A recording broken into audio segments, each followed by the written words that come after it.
Hello everybody, I want to do a desktop review on this Harbor Freight's 20-ton air over hydraulic bottle jack I picked up today. I picked this up because I need to jack up a portion of my house and replace some sill plates. And I'd done this before, with just traditional bottle jacks. And I found this thing on sale. It was usually $149.99.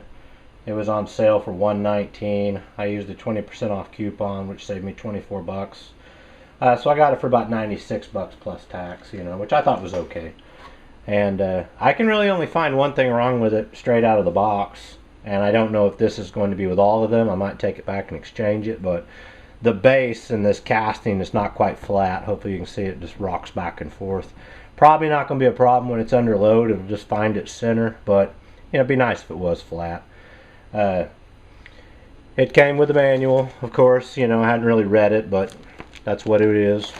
They actually show two of these 20 tons, but they're different part numbers.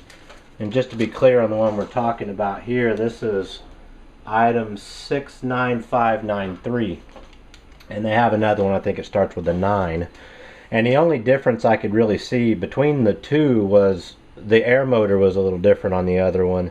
And the fitting for the air motor was actually in the top instead of on the side right here. So I'm kind of thinking they're phasing out the one that starts with a 9 and going with this one. The box that I picked up actually shows a picture with this air fitting going in the top, but this is what came out of it. So I'm just going to go over it, give some, what I know about it. If anybody else already has one of this exact ones and their base rocks like that, hey, let me know, save myself a trip. But anyway, I'll get into the functions of it here in a minute and show how it works. But it's got a pretty long rubber whip on it. Rubber seems okay.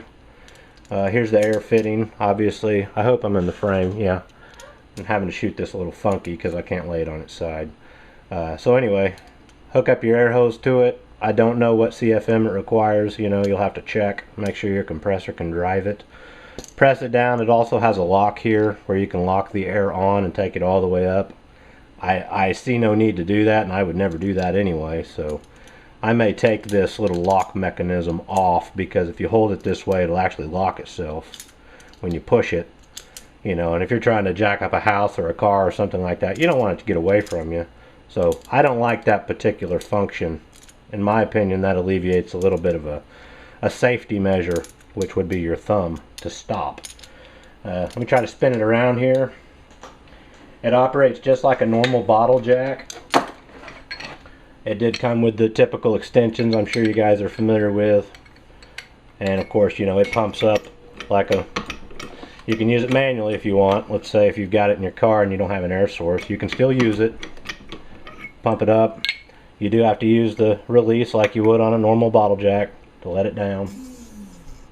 Seems to work just fine. I've run it up and down a few times. Nothing seems to be leaking. Everything looks good. Give you some rough dimensions on this because it is kind of a monster. It's kind of hard to see on the screen there. The footprint's about 5 1/4, but if I go all the way out to the outside of this base where the pump arm would go, it's about 6 1/2, 6 3/4. Length, it's about 8 3/4, 8 7/8 this way. In its resting position, sorry about my arm there, it's about 10 1/2 inches rest to get it up under whatever you were going to jack up. You can't extend this out. You would do this anyway to take up what difference you have, but let's just see how far this thing goes up from this plate. Looks like it goes up 3 1/2 inches. So I'm going to go ahead and hook some air to it. How do I want to do this? I guess it doesn't matter. I'll just drive it all the way up and I'll get a total measurement. Probably going to run out of space here on the ram by the way I have my camera set up, but I'm going to do it anyway. Might get a little loud. So here we go.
Okay, well, I've run it up to the top of its travel, and it does have a bleed by.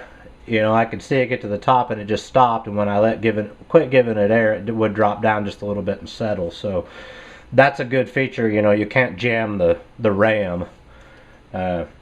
So let's see here. I'm going to get an overall height from the base with the extension screwed up, and it looks like I am, get a little straight edge here, I'm about 19 3/4 inches, maybe 13/16. We'll just call it 19 3/4 inches total length. And if I measure just from this, I'll just kind of tell you how far it did go up. About 10 1/4 inches the ram traveled up. You know, those aren't exact figures, that's just what I can see roughly with my eye. And all in all, you know, the fit and finish seems okay. There are some very light scratches on the ram. Don't think it's going to be a problem. Like I said, it feels nice, like it's been wiped dry. All in all, I think it's going to work. I had read some complaints about some people saying that the air motors were leaking and they had to flip around seals or change them. But those reviews are on the ones that had it in the top. This air motor looks completely different, so maybe that's why this is a different model here.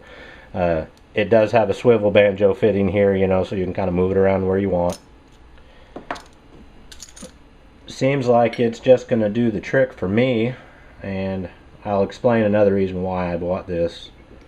So let me just let it down. Like I said, you know, you use your deal like you would any other jack. Seats down pretty good. It does have a marking on it here that says 90 to 120 psi is its operating range, I guess. It says a height range of 10 1/4 to 20 inches. I don't believe I got that 20 inches, but I could be wrong. So what I plan on doing with this post using it for my house is I've got a, I don't know, 20 or 30 ton hydraulic press. It didn't come from Harbor Freight. I think it came from a place called Wholesale Tool. I don't know, I bought it 20 years ago or so. But it's got a manual jack on it, and it just takes forever to use it, you know, if you're trying to press something on, just manually hammering it. So I stopped by my dad's on my way home where it is, and it looks like it'll just fit right in there. And then I can, you know, of course, convert that to be air powered, which is kind of neat. All in all, you know, it seems like it's going to fit the bill. I've seen only one other video on YouTube where a gentleman was lifting up, I think, some type of a military truck or something like that, and it, you know, I'm not sure how much it weighs, but it took the truck right off the ground. Like I said, this is 20 tons, so this should be doing about 40,000 pounds at capacity. You know, that's a lot of weight. You know, it's not light. I can't really tell you how much it weighs. I'm not real good at gauging that stuff. I'd say it probably is 25, maybe 30 pounds, somewhere around in there, but I could be wrong. All in all, that's about all I have to say about it. I might know more after, of course, I jack up a portion of my home with it. So thanks for watching, and good luck.